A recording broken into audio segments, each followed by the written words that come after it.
so quickly. Weber got a great break in the 5th frame when he broke up the 4-7-10. Then he leaves a shot you very seldom ever leave, a solid 9. That ball cutting through so sharply, the 5-pin got chopped off the 9. Normally that's a strike.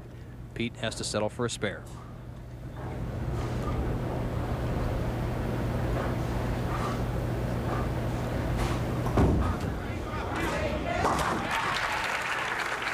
And he gets it. This young man who is 5th in earnings in 1982. If he could win here today, you know, he'd go over the $100,000 mark in career earnings.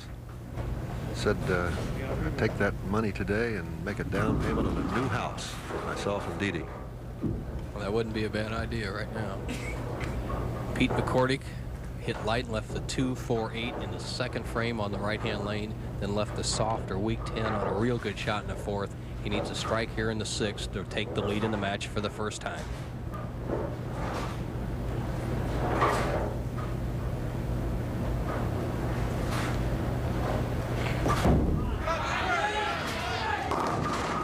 Little thin.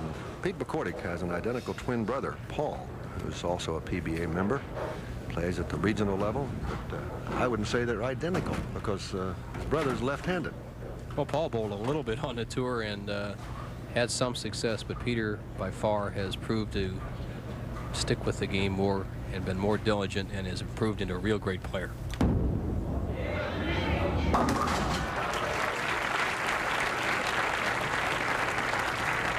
Pete McCordic with a spare up in the 6th. Also not a simple pickup there. Trailing by 7. One thing I like about McCordic's style is how he's so methodical and how he hits the foul line so solid. You very seldom ever see McCordic fall off balance. He's got everything in time as he comes through with the shot.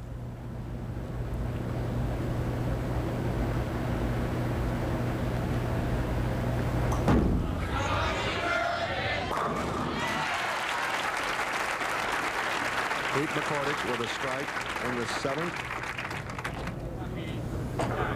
No doubt about it. Solid in the 1-3. The ball carries through the 5. 5 takes out the 8. And the ball carries through and knocks the 9 out. Just steamrolled him over. All 10 in the pit. Putting the pressure back on 19-year-old Pete Weber.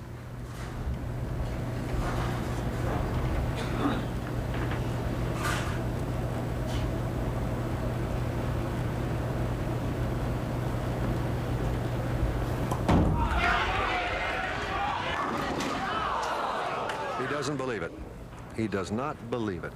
Solid 9 in the 6th, solid 10 in the 7th frame. The 6-pin just flies right over above the 10. Peter kind of blocks it out, but when we call it a solid 10 is when the 6-pin doesn't lay in the channel. Didn't like that reaction. Still shaking his head. He's been good with the spares so far today. You said he struggled a little bit in the tournament, but he's taken extra time, and they've been so important in the matches thus far.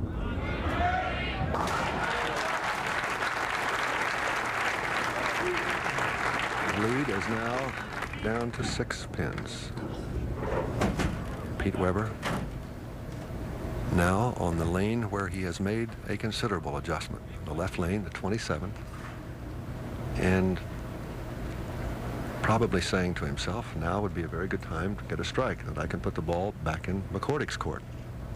Agreed. He will keep the lead. He doesn't want to have McCordic come up there without Pete Weber having a strike posted in the 8th frame. Only 6 pins separate the 2 players.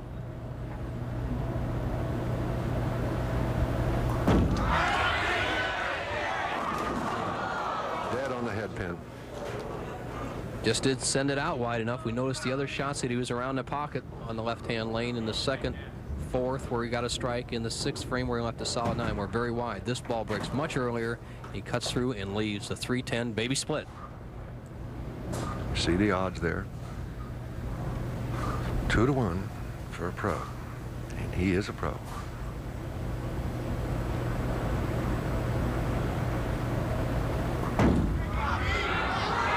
And he misses it. Gets the 10, leaves the 3. Surprises me, he went with a hook ball after that, David. He throws the straight ball for the 6-pin, the 10-pin, the 9-pin, all his single-pin spares, and yet the hook ball cuts down his odds of making the 3-10. The straight shot, as he had been using those single-pin spares, would have been a much better choice. You think that's lack of experience, maybe, or indecision, I think. Peter has the experience, but right now McCordic is in the lead for the first time. He took the lead sitting on the bench. He can increase the lead to 17 with a strike.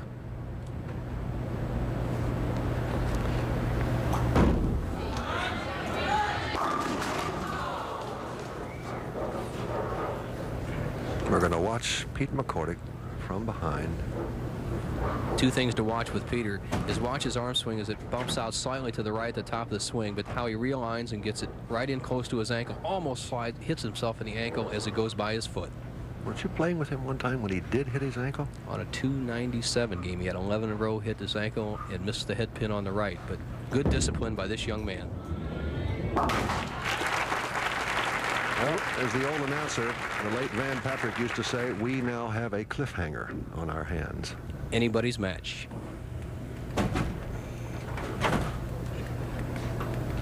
A trip to Akron is, I suppose, as big a prize as anything else. $13,000 to the winner here today, but everybody wants to go to Akron. McCordic can ensure himself of a chance to win the tournament if he can strike on this ball, because no matter what Pete Weber does, if McCordic strikes, he can still win the match.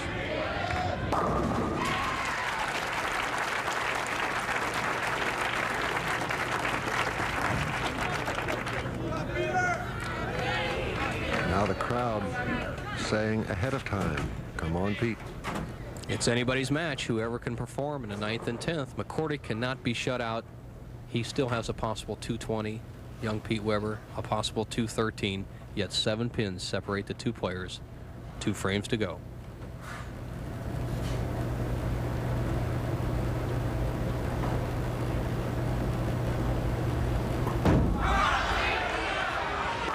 And he's right there.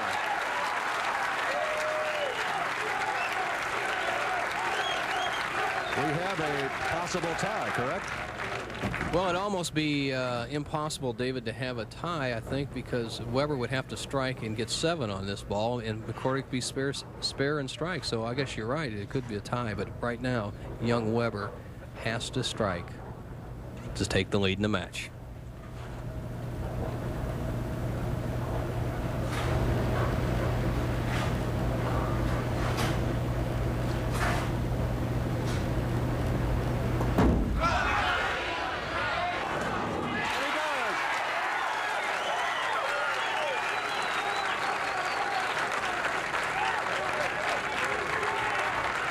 See trust. Pete Weber started that ball from the left-hand channel all the way out to about the 6th board and broke it all the way back. He covered about 13 boards in the last few feet of it up to right around the light area, and he's taken the lead in the match. In order to have a tie now, David, we would need a 7 count or 6 count out of Pete Weber. We would have a possible tie.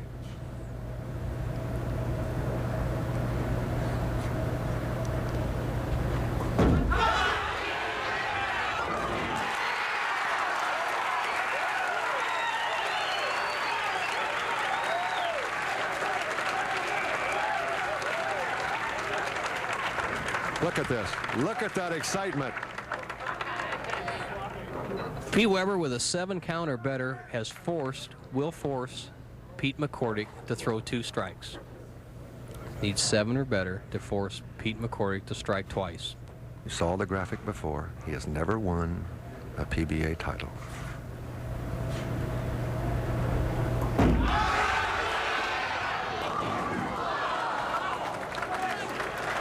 Just enough, David. 7's as good as a strike, because what that sets up is a 210 game.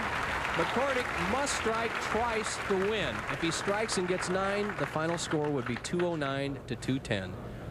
The graph is correct. McCordic needs 2 strikes to win. He has not had a strike on the right-hand lane in the match. He was light in the 2nd frame. He left a 10 pin in the 4th. He was light in the 6th, left a 4 pin in the 8th. Right now, he can afford no more non-strikes on the right-hand lane.